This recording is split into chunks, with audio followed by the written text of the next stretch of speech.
Hi everyone, in front of me I've got Honor X6 and let me share with you how to reset up preferences on this device. So first of all we have to enter the settings and then scroll down a little bit to find the apps.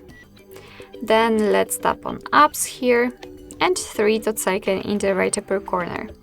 Now let's tap on Reset Up Preferences, and as you can see, your device will inform you what it will actually reset. So the preferences for disabled apps, notifications, default apps, background data restrictions for apps, and any permission restrictions.